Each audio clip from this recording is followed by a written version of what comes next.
We broke down the top 5 in my preseason big board a couple of weeks ago, so now we're back for the rest of the top 10. This is Floor and Ceiling, let's break it down.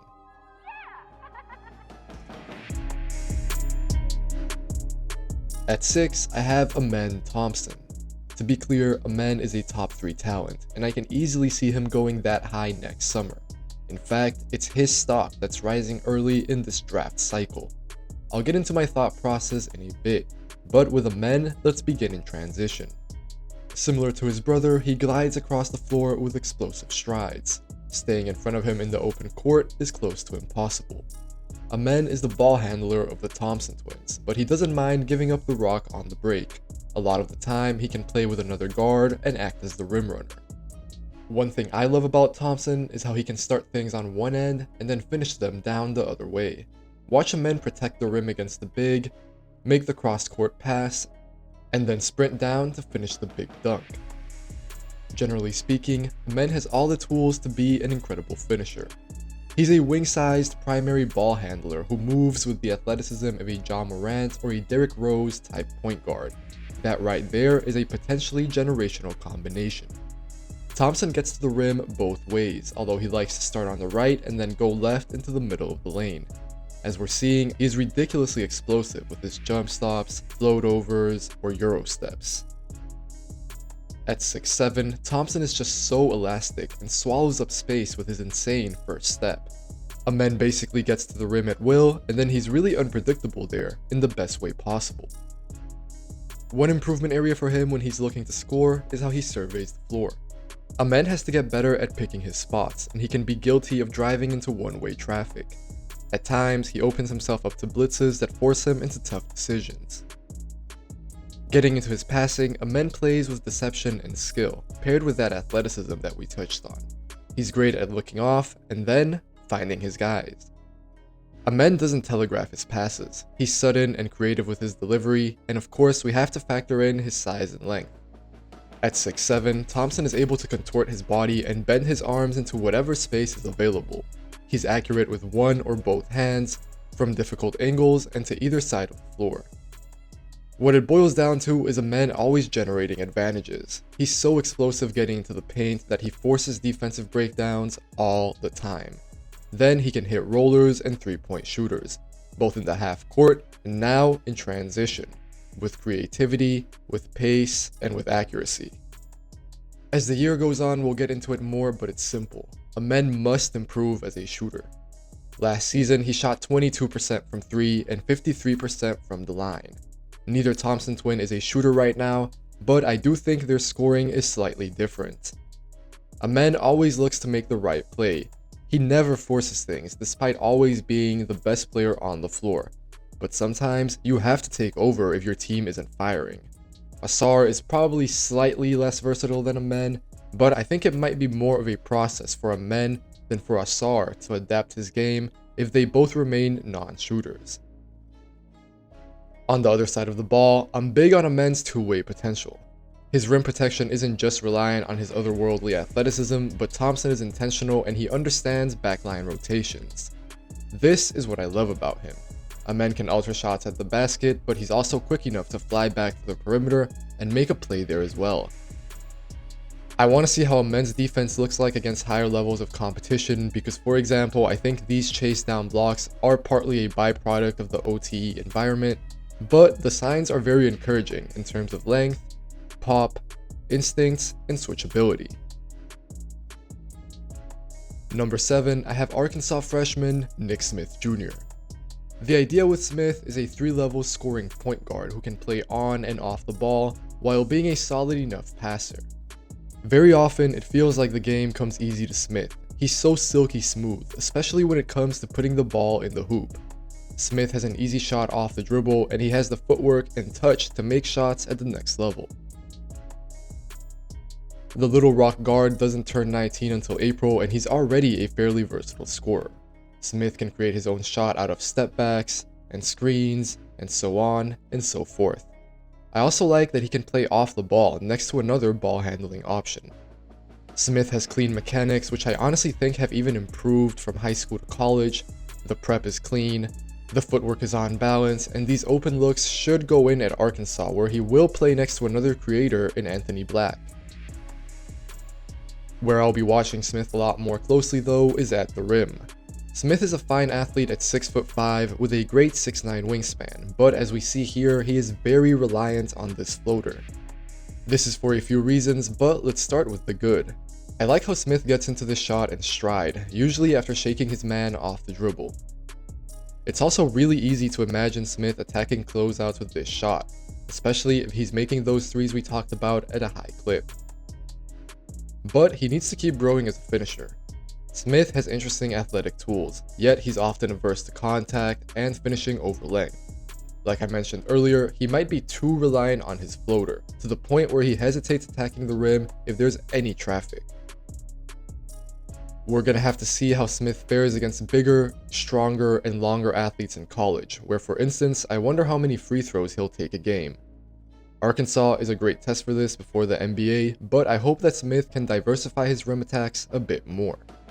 Going forward, I would love to see him use his speed and handle to get more blow-bys to the basket. Some of this will depend on Arkansas spacing, but I'm itching for him to throw in some more hezzies or creative finishes. Two other quick notes on Smith, the first one being that even though I believe in him as a shooter, he does play with a difficult shot diet. It can be a lot of pull-ups, and he's often creating them for himself, so they can be tough looks. Smith is not a ball stopper, but he can struggle to choose the most efficient shot. He's 18 though, so it is fair that he's still finding that balance of looking for his own shot, playing off the ball, and making others better. Speaking of which, the passing is fine so far. I haven't really been blown away one way or the other. Smith can find his bigs and his three-point shooters, but nothing is too advanced. For example, it's mostly dribble penetration and then a kick out, rather than a skip pass over the top. Number 8, I have Houston freshman Jarris Walker. The IMG product has the potential to be a multi-positional, defensively versatile forward. What I love the most about Walker is that he's flashed a bit of everything at 6'8" with over a 7-foot wingspan.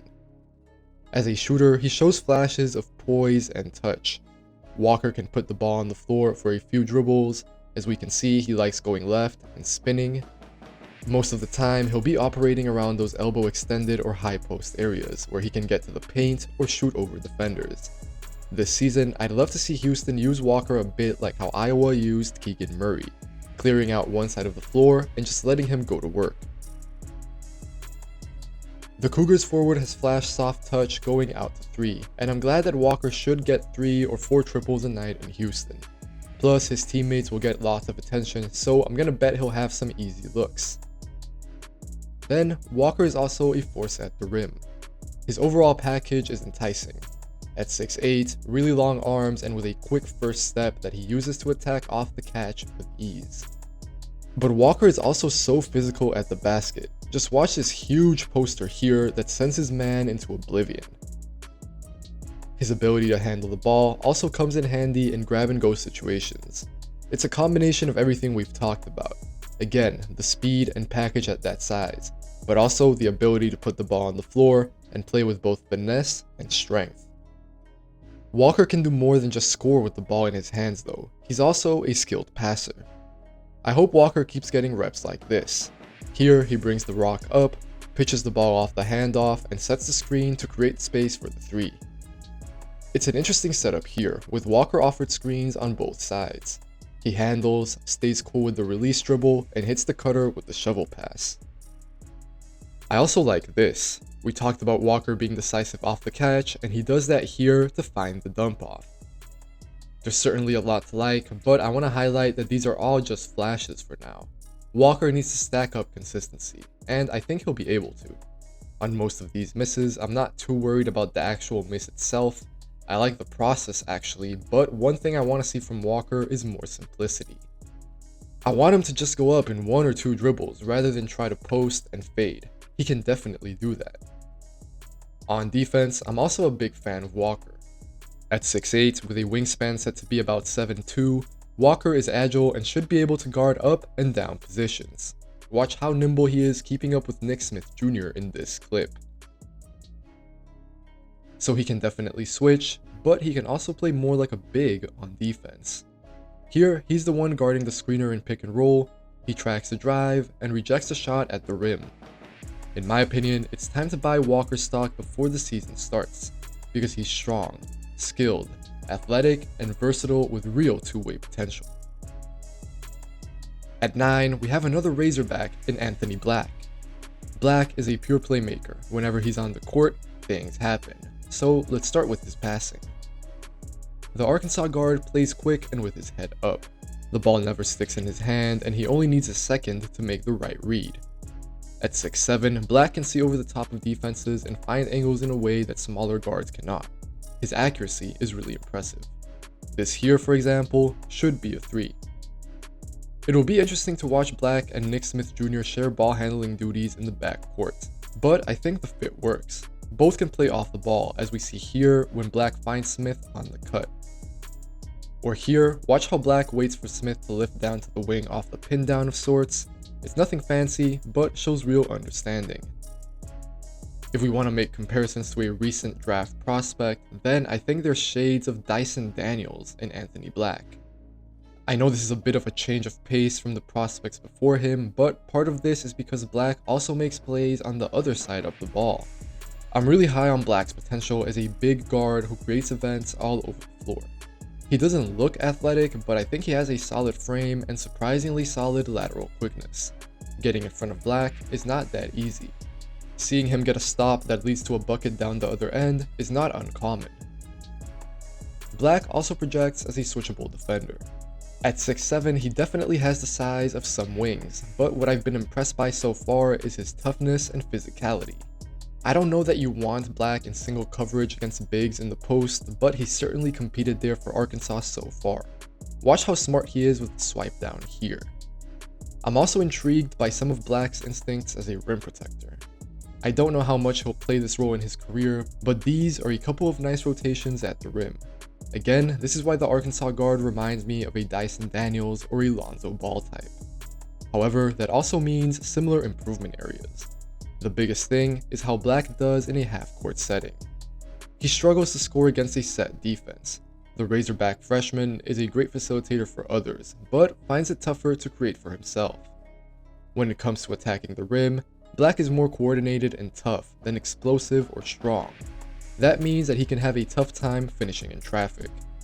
This is a clear improvement area for him, and it must be paired with his outside shot. Similar to Amen Thompson, Black will find it tough to play to his strengths if he's a non-shooter, and making these wide open threes will be so important.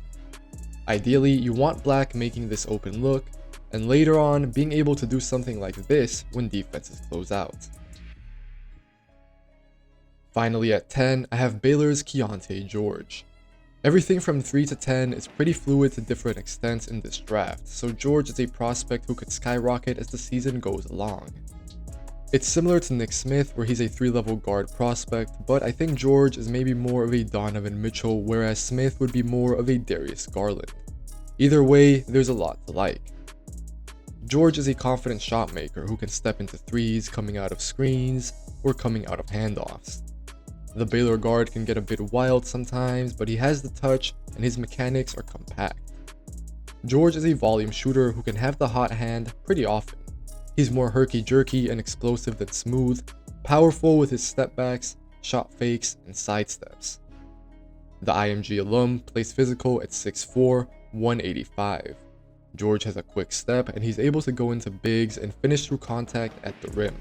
Combine that with his body control and change of pace like we see here, and George is tough to stop in the open court.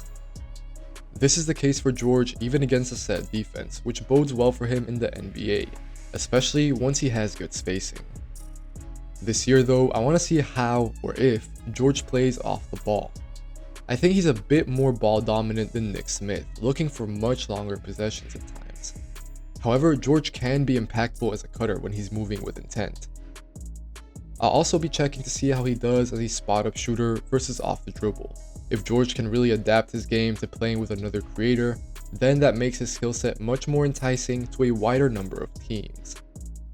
Speaking of which, his shot selection needs to keep improving. Like I hinted at, George is more of a high volume shooter than a high efficiency shooter. The question is whether he can become both, because I do expect Baylor to play through him a lot. At Global Jam, George shot 36% from 3, but less than 40% from the field overall. I want to see that number get much higher.